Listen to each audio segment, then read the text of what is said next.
Welcome back to the Global Desis. Today we are exploring a topic that resonates with so many of us who've crossed oceans and borders in search of better opportunities. The FIRE movement.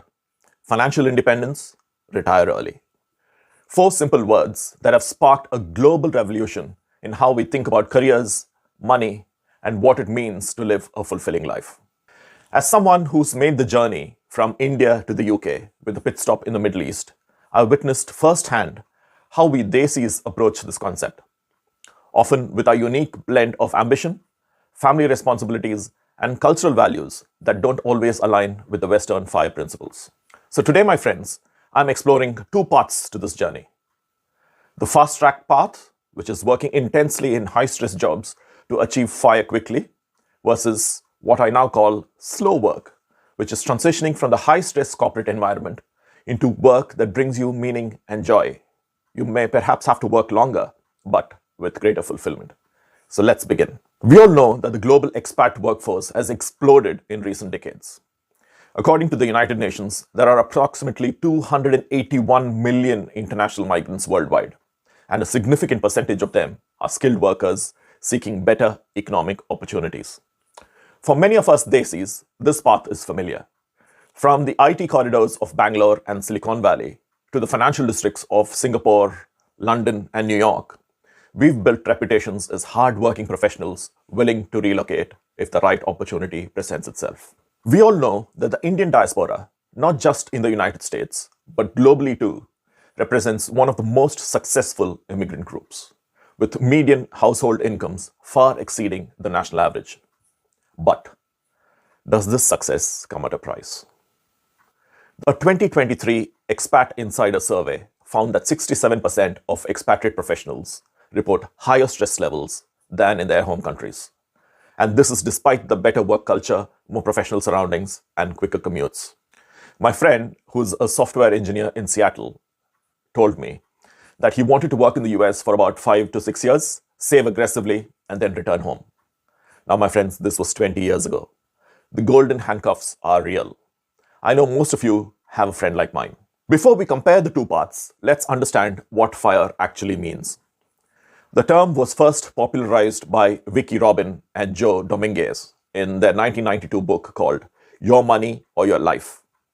But it only gained mainstream attention through blogs like the one of Mr. Money Mustache in the 2010s. The core principle is very simple. Earn well, live frugally, save and invest aggressively, typically 50 to 70% of your income, until you reach a nest egg that can support your living expenses indefinitely.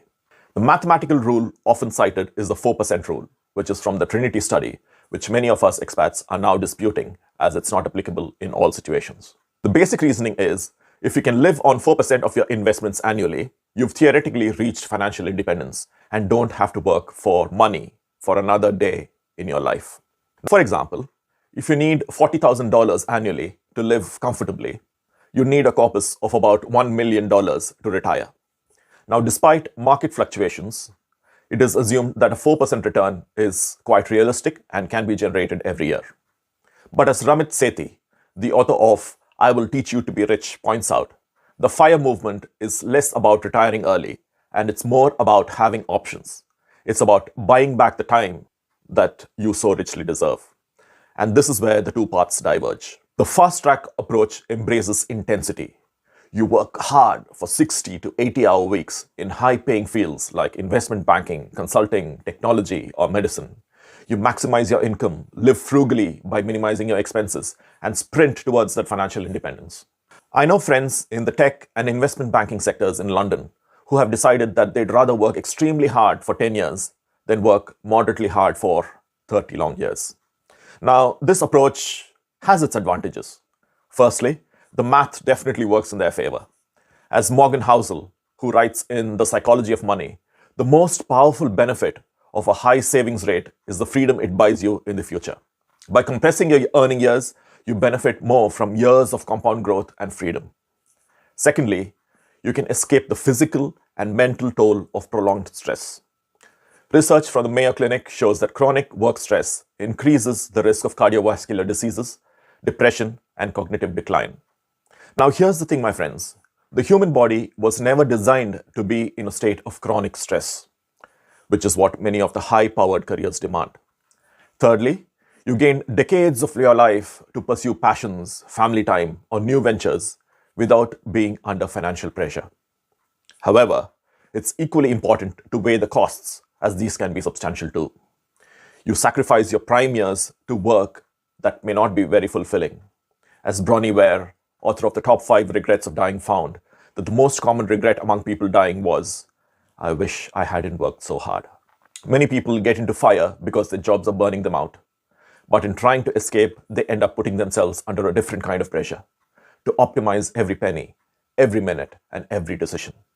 In search of freedom, they just land up in another prison, the one of the financial kind. Relationships often suffer.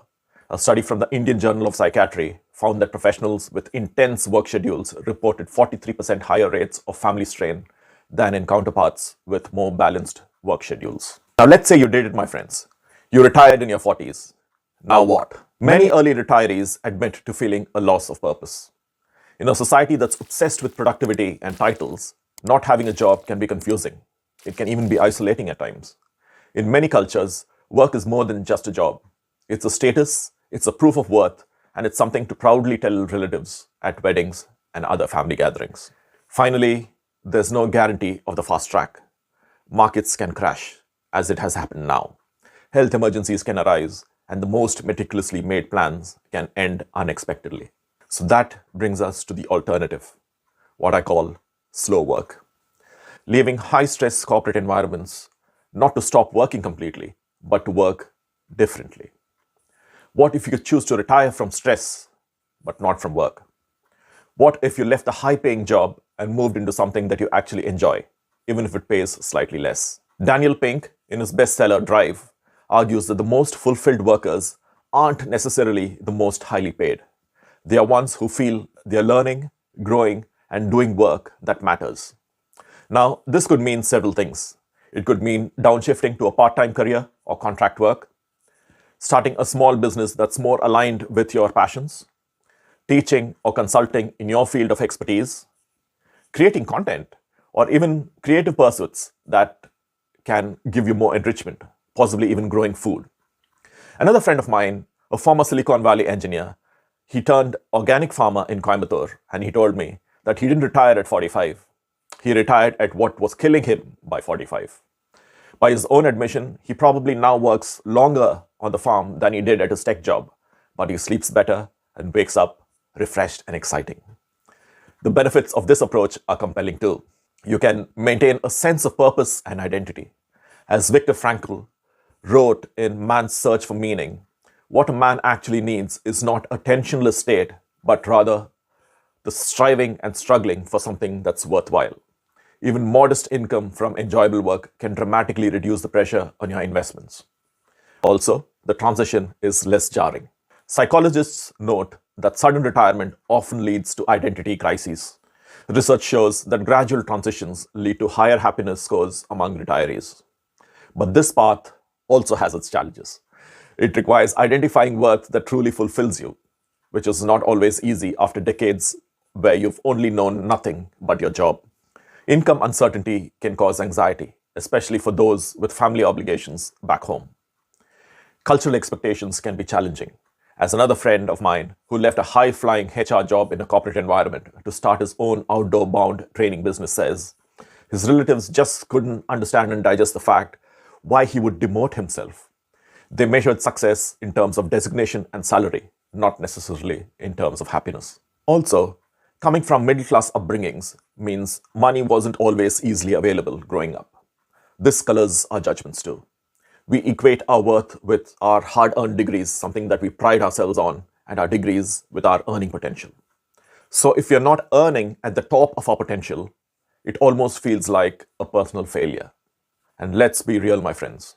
My father worked with dignity until he reached the age of 72. The idea of meaningful work is deeply ingrained in our psyche. And you also know that those of us from certain cultures, both paths can represent unique considerations. Family responsibilities often extends beyond just the nuclear family. Many of us support parents, siblings, or extended families back home. For my generation of diaspora Indians, money is often seen as a family resource, not just as a personal one.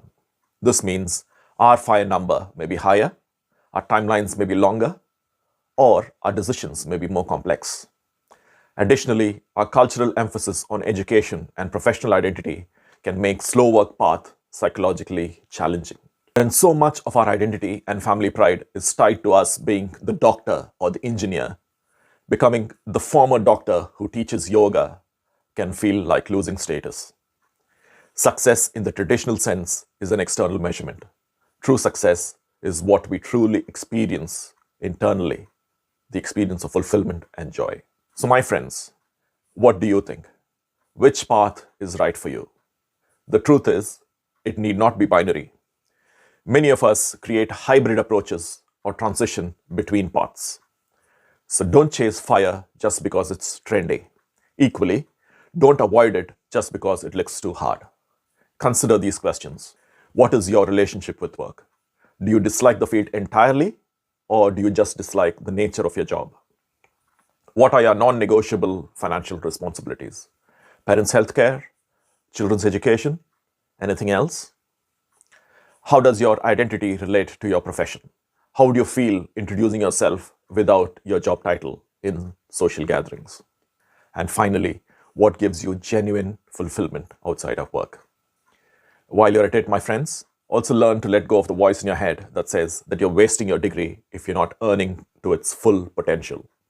Remember, education gave us the skills, not the shackles. Perhaps wisdom and longevity lies in focusing less on when we can stop working and more on creating work that doesn't feel like we need to escape from it. Maybe you just don't want to retire. You want to stop working like a machine. So my friends, whether you choose the fast track to FIRE or the slow work path, the goal remains the same: finding a life of meaning, purpose, and financial security. So which path resonates more with you? Are you team FIRE or team slow work? I'd love to hear your thoughts in the comments. Whether you choose to sprint hard and retire early or work slowly for longer, make sure the choice is yours, not just because it's the trendy thing to do. Maybe in true Desi style, we can reinvent our own version of FIRE: fulfilling income, real engagement, or something similar. Do you think you can come up with more versions of FIRE? If you found this video helpful, please hit the like button, subscribe to our channel, and share with friends who might benefit from this conversation. This is Vivian from the Global Desis, reminding you that true wealth is measured not just in terms of your bank balance, but also in how richly you live each day. Until next time, my friends, take care.